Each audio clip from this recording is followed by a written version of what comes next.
Kita nggak bisa mendesak saudara kita dari Rohingya itu kemana kalian. Mereka nggak hidup, mereka nggak mereka miliki. Negara mereka tak ada, masa depan tidak ada, apa-apapun tidak ada. Kita nggak bisa desak mereka. Bahkan mereka kalau kita bunuh siap, maaf cakap ya, kalau dibilang bunuh saja juga mereka siap, nggak tahu harus kemana. Jadi yang kita desak bukan merekanya, tapi yang bisa bertanggung jawab terhadap mereka, baik PBB ataupun ya kita punya institusi yang jelas yaitu pemerintah kita. Inilah yang bisa kita harap untuk mendesak, menertibkan mereka. Bismillah. Assalamualaikum warahmatullahi wabarakatuh.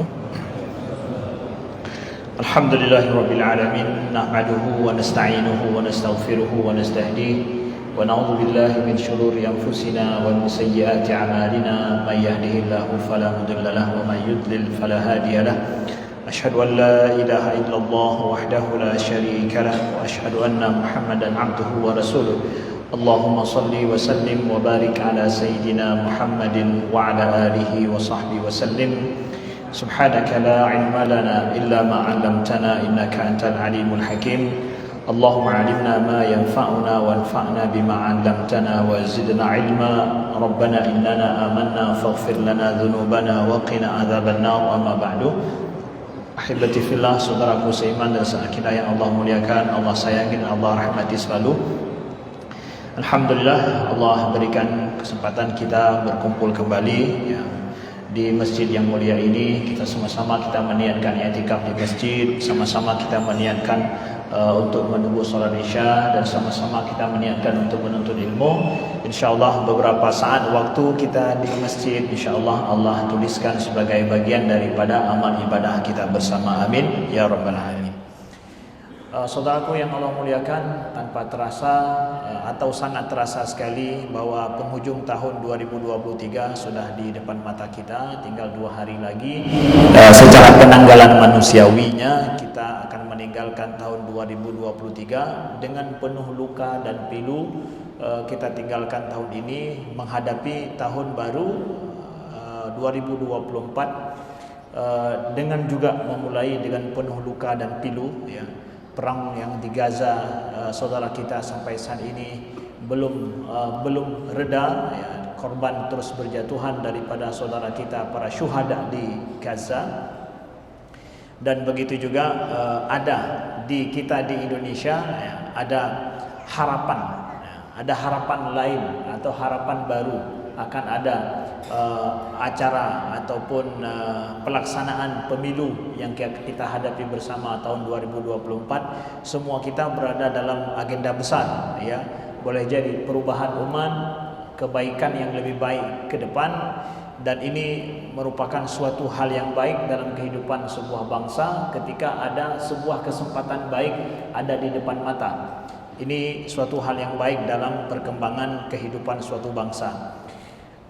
Begitu juga dalam sisi yang lain juga di akhir tahun ini dan di awal tahun baru ini di Aceh sendiri kita menghadapi kondisi yang saat ini memanas lagi ataupun mulai kita banyak mendengar ya, kondisi yang kita rasakan langsung dengan berdatangnya para pengungsi saudara kita Rohingya yang datang dari Bangladesh yang telah mendarat di Aceh ya, yang sebenarnya telah terjadi beberapa tahun yang lalu, tapi tahun ini kembali berdatangan ya, sehingga ini memicu dari beberapa tindakan ataupun sikap daripada masyarakat kita Aceh.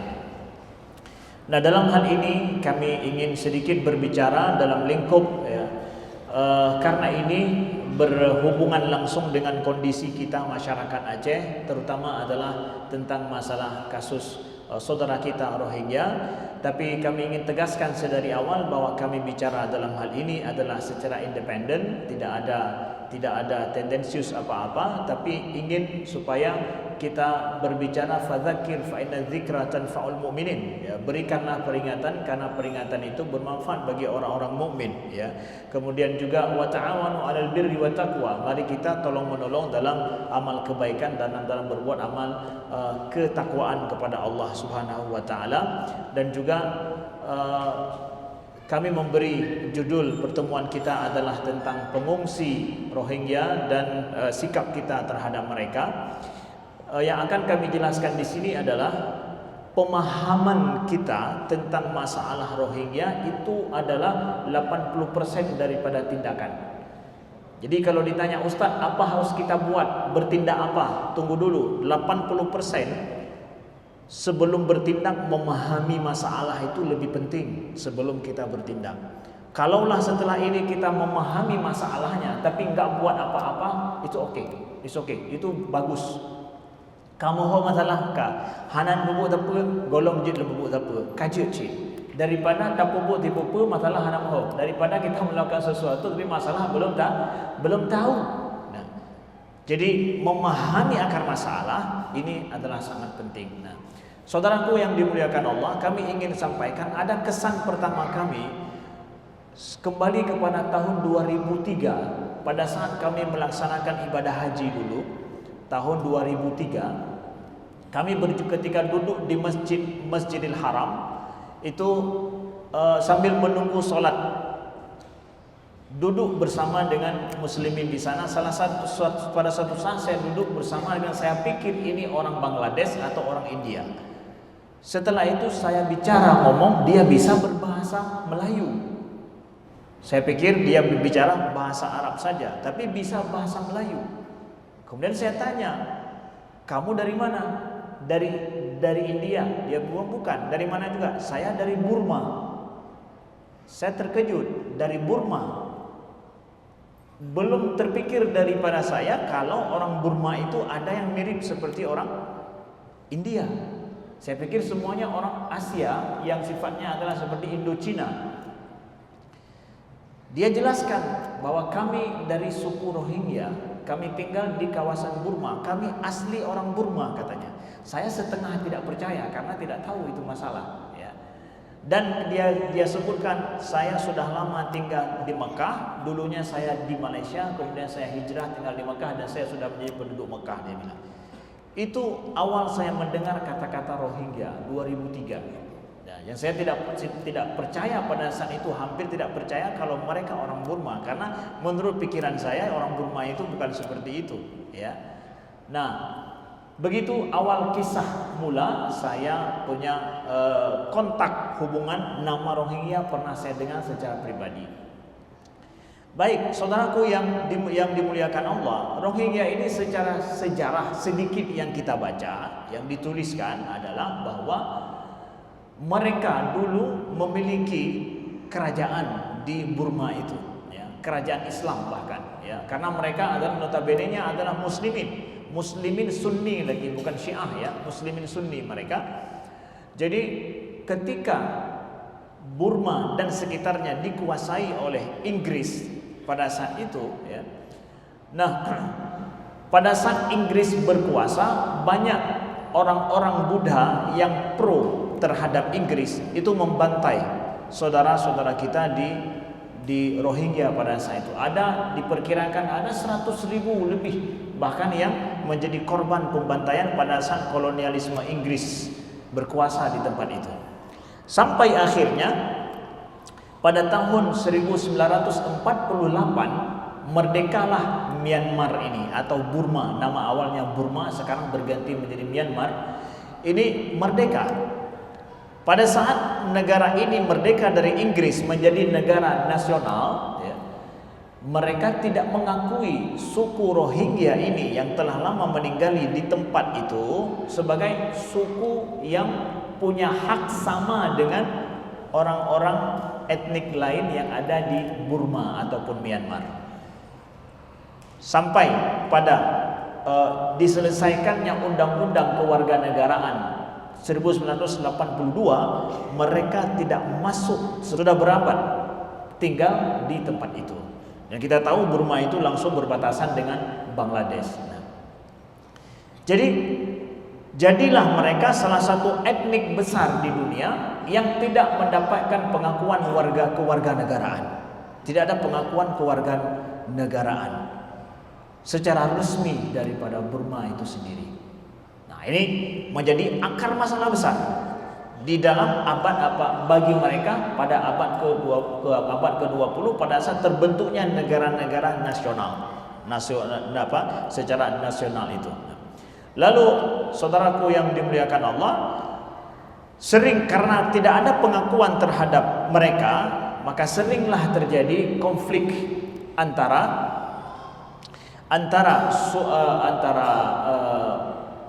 orang Rohingya ini yang tinggal di daerah Rakhine ini ya, dengan orang Buddha ataupun etnik lain yang ada di Burma, karena mereka menuntut hak mereka. Terjadilah konflik secara politik juga demikian. Pemerintah yang notabene-nya dikuasai oleh militer, mereka tidak mau mengakui dan memakai kekerasan dalam hal ini.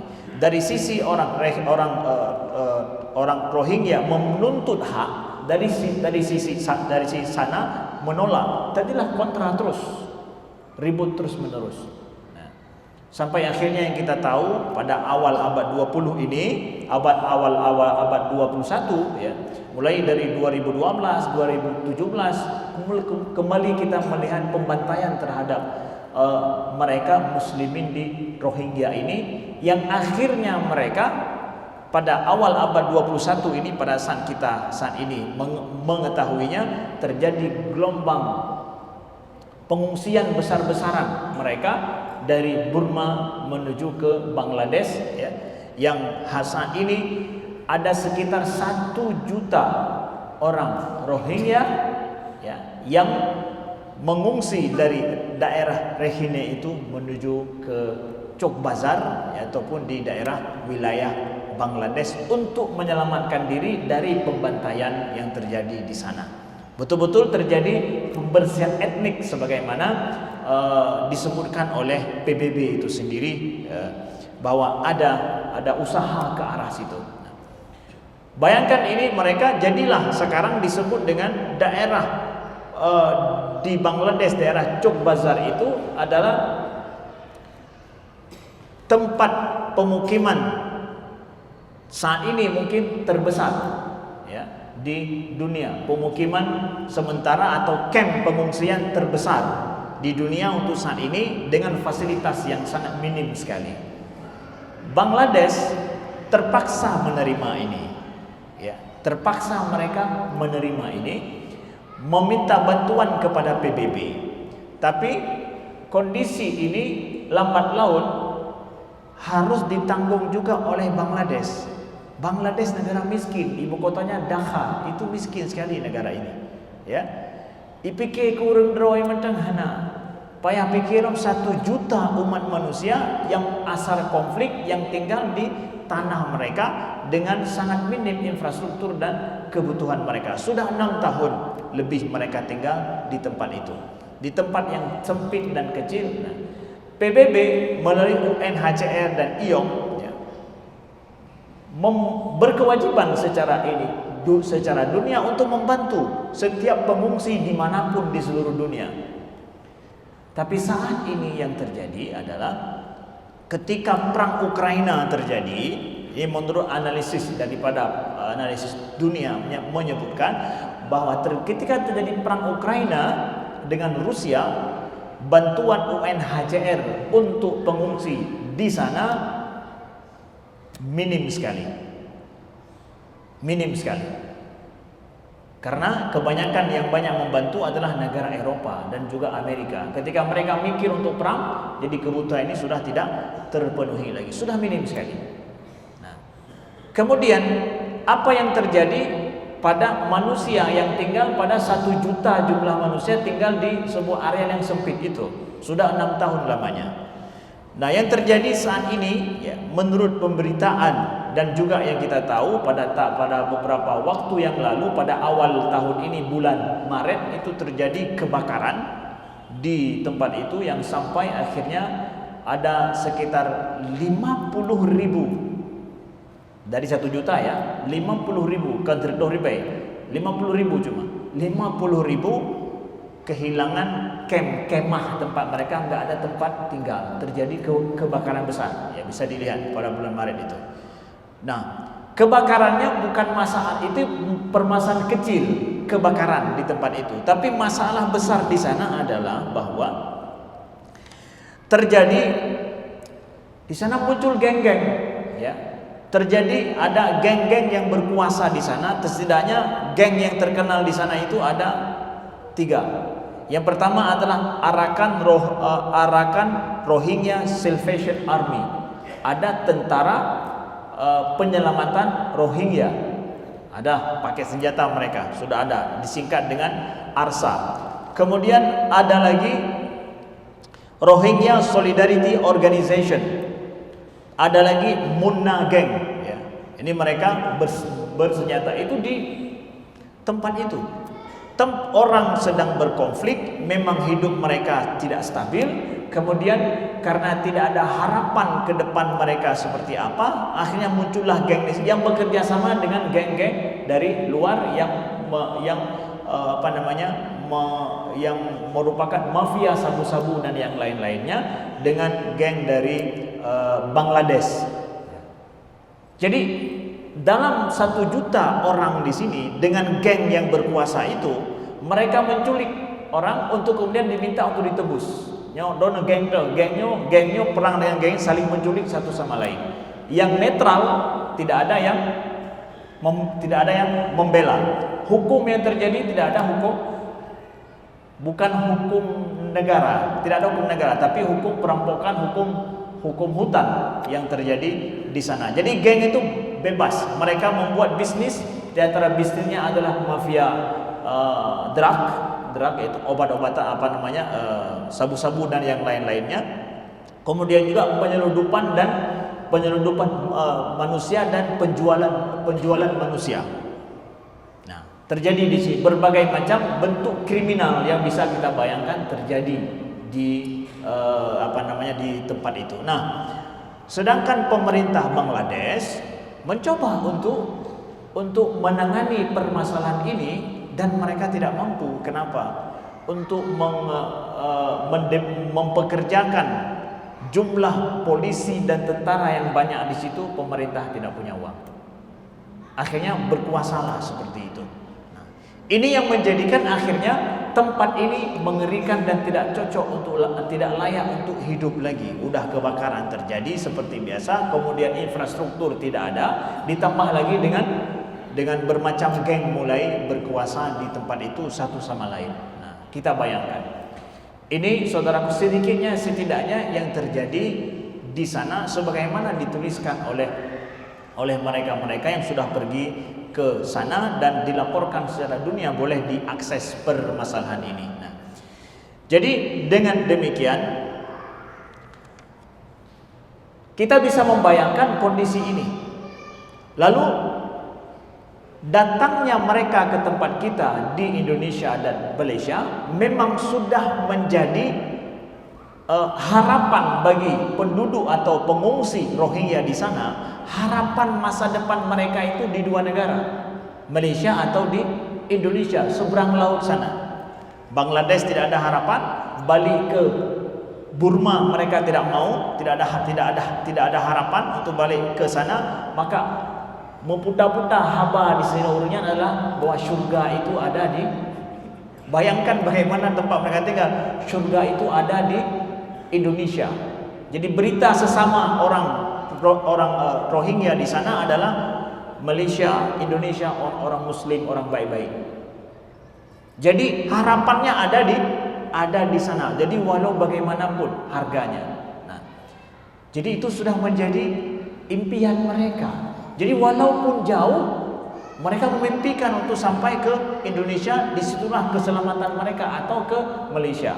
Kalau mereka sampai ke Malaysia, mereka bilang tujuan kami ke Indonesia. Sampai ke Indonesia, tujuan mereka ke Malaysia. Pokoknya benar-benar.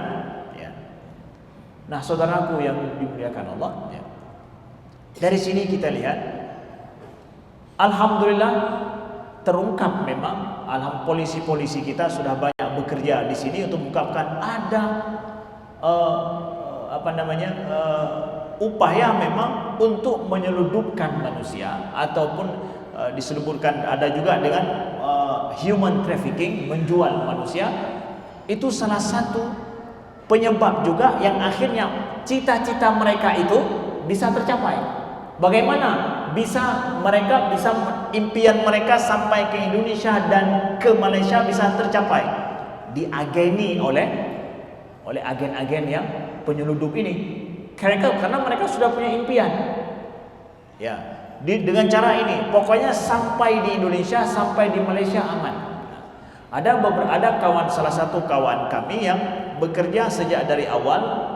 Pada saat Rohingya pertama sampai di sini, dia kasih tahu kepada kami, ada di antara orang Rohingya itu memang Ustaz, mereka itu nggak bayar.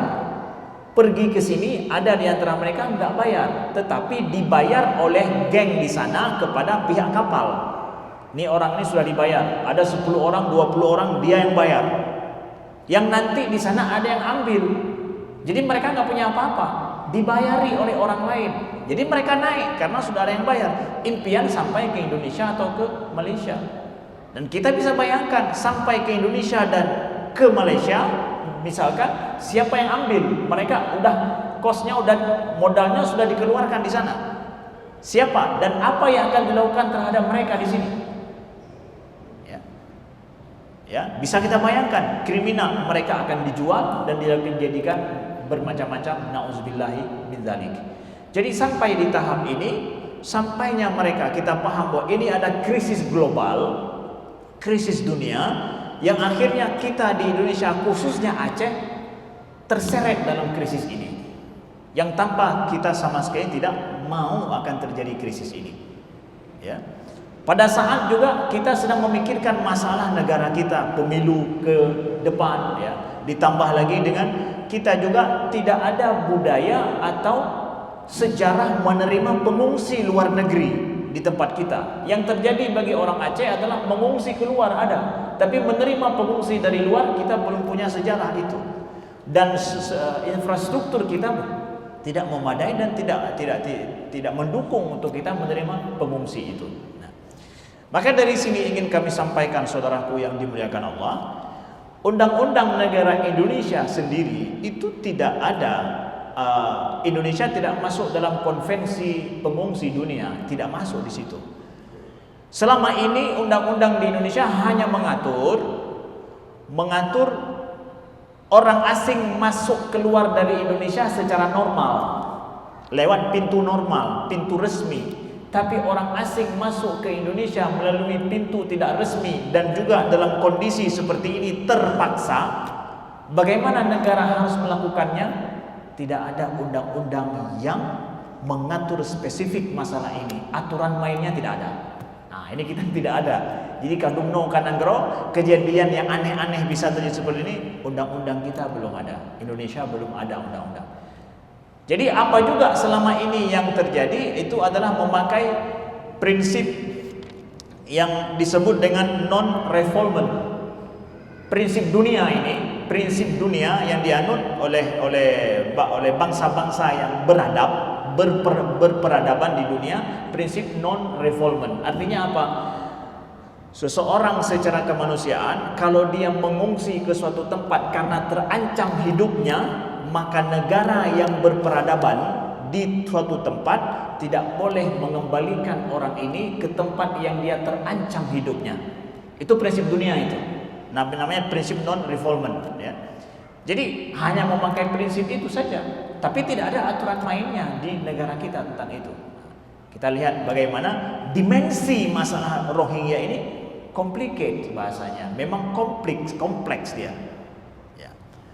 Kemudian selanjutnya ingin kami sampaikan kepada saudaraku juga bahwa ada alasan enggak bagi kita orang Aceh untuk cemas dalam permasalahan ini? Pertama adalah sebelum kita banyak orang bicarakan tentang kita Aceh dalam kondisi saat ini, kita sampaikan bahwa ketika Rohingya, orang saudara kita Rohingya mendarat di sini, orang Aceh menampakkan aslinya. Ya, orang Aceh menampakkan asli mereka, menerima dengan lapang dada. ya, menerima lapang dada tanpa ada embel-embel apa-apa, tanpa ada ini, tanpa berita ini, tanpa berita itu, mereka terima langsung. Artinya orang Aceh anti orang asing enggak. Berarti orang Aceh enggak anti orang asing. Karena apa? Orang asing yang mereka lihat dengan kondisi kemanusiaan yang mengenaskan itu, mereka terima tanpa mempertanyakan, bahkan melawan polisi demi untuk ambil mereka, diselamatkan mereka. Dan sampai hari ini mereka ada di tempat pengungsian kita. Lalu setelah itu datang gelombang saat ini.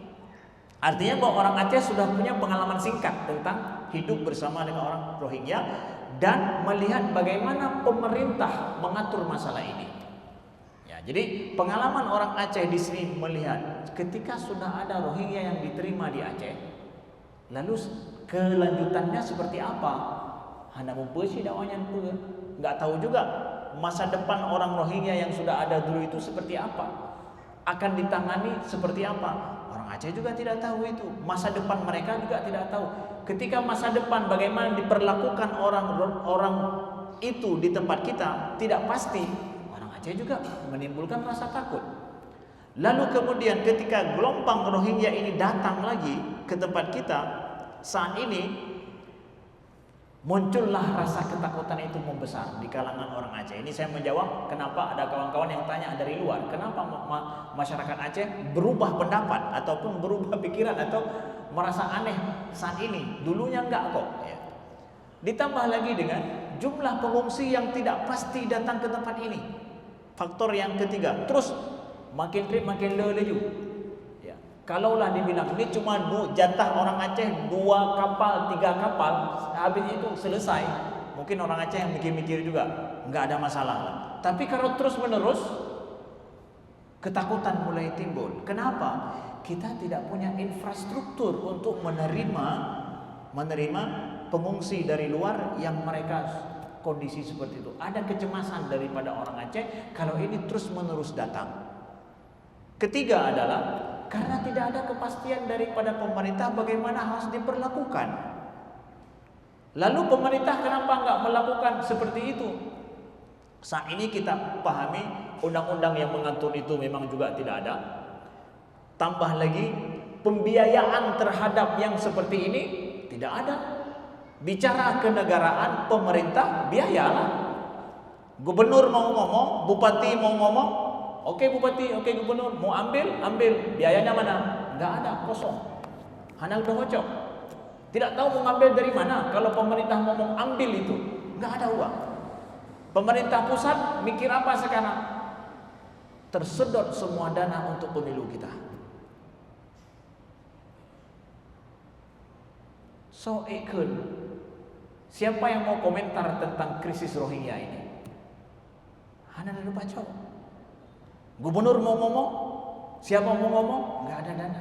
Karena pemerintah ngomong artinya nih harus ada dana. Kalau enggak bisa ngomong. Jadi ini kondisi yang kita hadapi. Maka kita masyarakat Aceh akhirnya apa? Berhadapan dengan kondisi ini. Sama-sama kita tidak mengharapkan, tidak menginginkan Rohingya datang ke tempat kita. Tidak menginginkan saudara kita Rohingya juga bernasib seperti itu. Saya yakin semua rakyat Aceh dengan tulus hati mengatakan enggak tega lah. Mereka bernasib seperti itu juga sama-sama kita tidak terima. Kita tidak terima membiarkan itu. Ya. Semua masyarakat Aceh yakin, saya yakin seperti itu nasibnya. Merasakan perasaan yang sama. Nah. Lalu bagaimana sikap yang harus kita ambil sejenak dalam hal ini? Ya. Ada beberapa pikiran yang ingin kami sampaikan adalah bahwa kalau kita pahami kondisi complicated seperti ini, ya. Kompleks seperti ini, dari sejarah mereka kompleks, saat ini yang kita hadapi juga kompleks. Itu kompleks di atas kompleks ya. Yang kita hadapi saat ini. Dari sinilah kenapa akhirnya kita mencari jalan apa yang terbaik untuk sementara waktu. Ya, apa yang terbaik yang bisa kita lakukan untuk sementara waktu. Untuk pemerintah yang pertama untuk memikirkan secepat mungkin apa yang harus bisa dilakukan untuk ini. Jangan diserahkan kepada rakyat untuk menentukan ini. Rakyat Aceh khususnya tidak memiliki kemampuan untuk memikirkan ini. Ya, secara dana tidak ada, kemudian juga tempat juga tidak memadai. Apalagi orang asing yang harus dijaga, nggak boleh keluar dari tempat ini, akan mengancam stabilitas masyarakat. Masyarakat khawatir juga. Ya, akhirnya kita mengatakan bahwa pemerintah harus mengambil sikap secepatnya. Pemerintah pusat tentunya, yang nantinya diteruskan melalui pemerintah Pemda kita. Ya, harus mengambil sikap secepatnya. Demi untuk apa? Rakyat Aceh ini. Bagi rakyat, berikan waktu sejenak untuk bisa dipikirkan bagaimana harus diberikan solusi bagi ini. Kita nggak bisa mendesak saudara kita dari Rohingya itu kemana kalian. Mereka nggak, hidup mereka nggak mereka miliki, negara mereka tak ada, masa depan tidak ada, apa-apapun tidak ada. Kita nggak bisa desak mereka. Bahkan mereka kalau kita bunuh siap, maaf cakap ya, kalau dibilang bunuh saja juga mereka siap, nggak tahu harus kemana. Jadi yang kita desak bukan merekanya, tapi yang bisa bertanggung jawab terhadap mereka, baik PBB ataupun ya kita punya institusi yang jelas yaitu pemerintah kita. Inilah yang bisa kita harap untuk mendesak, menertibkan mereka. Jadi mungkin kalau kita desak mereka, ya mereka nggak punya apa-apa, nggak tahu harus kemana. Ya. Negara tidak punya, paspor tidak punya, apa-apapun tidak punya. Ya. Jadi yang kita desak yang bisa bertanggung jawab terhadap mereka. Itu yang bisa kita desak dalam hal ini untuk menentukan secepatnya. PBB, UNHCR juga dan yang lainnya. Itu yang bisa kita lakukan. Kita perlu sedikit memberi waktu dengan kondisi kita saat ini untuk pemerintah memikirkan bagaimana mengambil sikap dalam hal ini. Lalu yang nomor 3 adalah dengan kondisi saudara kita seperti ini, kalaulah ada yang membantu saudara kita Rohingya ini, itu bukan bermakna menerima mereka bersama dengan kita. Itu harus dipisahkan juga. Ya. Pisahkan dua prinsip ini. Kalau ada kita orang Aceh berniat membantu memberi makan, tempat tidur yang layak, membuatkan WC mereka, tempat tidur bagi anak-anak, memberikan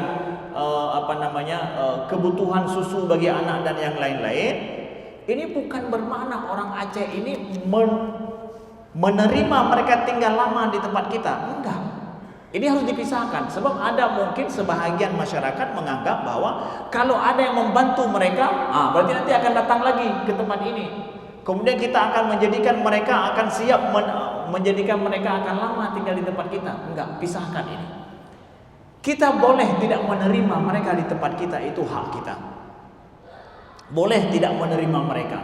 Tapi ketika kita membantu kebutuhan mereka, makan mereka, tempat tidur mereka yang layak disediakan, itu bermakna adalah bukan bermakna bahwa kita legowo bahasa orang Jawa ataupun dengan membuka hati kita, udahlah biarlah mereka bersama kita. Enggak, bukan demikian. Membantu kebutuhan mereka hari ini itu hak ataupun kewajiban selaku muslim yang kalau kita mampu kita lakukan itu. Ya, sebagaimana firman Allah di dalam Al-Qur'an, "Wa ma adraka mal 'aqabah fakku raqabah aw it'amun fi yaumin dzi masghabah yatiman dza matrabah aw yatiman dza maqrabah aw miskinan dza matrabah." Wa ma adraka mal 'aqabah. Tahu enggak kalian apa jalan yang sulit yang harus kalian tempuh? Ya. Kata Allah apa? Fakku raqabah, yaitu melepaskan orang yang diperbudak. Ini termasuk orang yang diperbudak nih, korban. Kita katakan mereka ini korban dari segala aspek. Mereka itu korban dari segala aspek. Aspek ditipu sama orang juga, ingin dijual dan yang lain. Ya. Ada impian mereka mau ke Indonesia, ke Malaysia sebagai lari dari ketidakpastian di tempat mereka. Mereka korban dari segala sisi. Ya. Fakku raqabah au it'amun fi yaumin dzi masghabah. Kata Allah juga apa?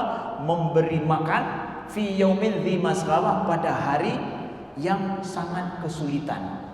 Ya. Hari kesulitan, kita sendiri miskin. Datang orang minta sama kita. Tidak ada apa-apa di rumah kita, enggak cukup. Itu yaumin dzi masghabah bagi kita. Kita sendiri enggak serba cukup. Ini ada orang mau minta lagi.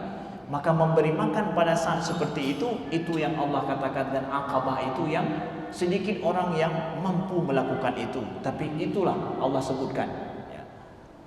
yatiman dza maqrabah, untuk yatim-yatim yang dekat dengan, yang punya kerabat dengan kita, au miskinan dza matrabah, atau memberi makan terhadap orang miskin dza matrabah.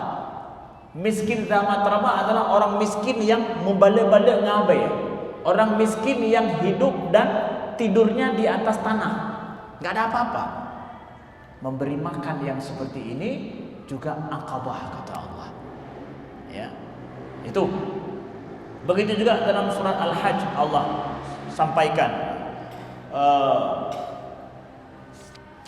Allah sampaikan adalah dalam surat wa at'imul ba'isal faqir, dan beri makanlah kepada al-ba'isal faqir. Al-ba'is orang yang sengsara, faqir lagi, dan faqir. Maka beri makanlah oleh kalian, kata Allah, al-ba'is yang sengsara, al-faqir. Udah fakir, sengsara lagi. Ada orang fakir serba tidak cukup, tapi tidak sengsara secara tubuhnya, kadang nggak cukup serba ini itu, ya, tapi dia bisa tidur malam dengan nyenyak. Besoknya dia sengsara lagi, gitu, ataupun sulit lagi. Tapi malam ada tempat tidur lah, tempat istirahat. Dia melepaskan lelahnya. Tapi ini ada orang fakir, tidur sengsara, bangun tidur sengsara, mau tidur sengsara, serba tidak kepastian. Itu ba'isal fakir itu. Kata Allah, beri makan mereka. Jadi kalaulah kita memberi makan ataupun kita peduli terhadap mereka, kita berikan alat tempat tidur bagi mereka supaya mudah mereka pergi di tempat lain untuk tidur di mana-mana. Begitu juga kita kasih untuk anak-anak mereka, ada popok anak mereka, kebutuhan untuk wanita-wanita mereka, kemudian yang lain. Itu adalah kebaikan orang Aceh, bukan bermakna mereka, kita orang Aceh menerima mereka sama kita, enggak, tapi itu adalah kewajiban insani tambah dengan kewajiban dini kita dalam agama kita. Kalau kita mampu melakukan, maka itu sah saja dan benar adanya semampu kita, tapi bukan bermakna itu kita menerima mereka lama di tempat kita, enggak. Ya, karena kita tidak punya kemampuan, dan secara hukumnya juga bahwa mereka orang asing yang seperti ini, serba konflik, orang konflik di negaranya pergi ke tempat kita, itu mengancam keamanan suatu negara, apalagi masyarakat kita yang serba kekurangan seperti ini, saudaraku yang dimuliakan Allah, ya.